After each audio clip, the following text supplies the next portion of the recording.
Worry has a way of strangling us, paralyzing us. Our throats begin to constrict, our heart begins to palpitate. Worry can be an extremely draining experience. How do you handle worry?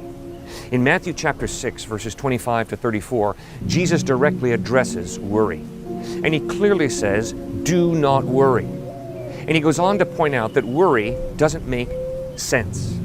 Worry shows a lack of common sense because worry doesn't change anything.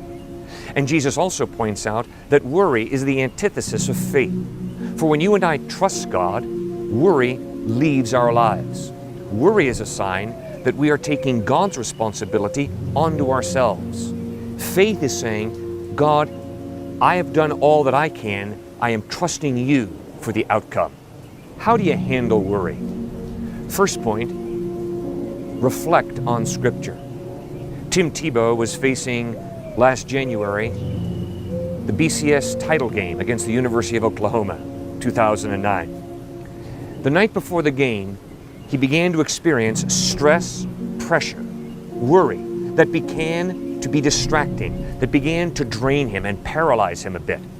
So he got 15 of his teammates together in their hotel room, and he opened up the Bible to Matthew chapter 11, verses 28 to 30. And the great quarterback for the University of Florida football team, Tim Tebow, read, where Jesus says, "Come to me, all you who are weary and heavy burdened, and I will give you rest. Take my yoke upon you and learn from me, for I am gentle and humble in heart, and you will find rest for your souls.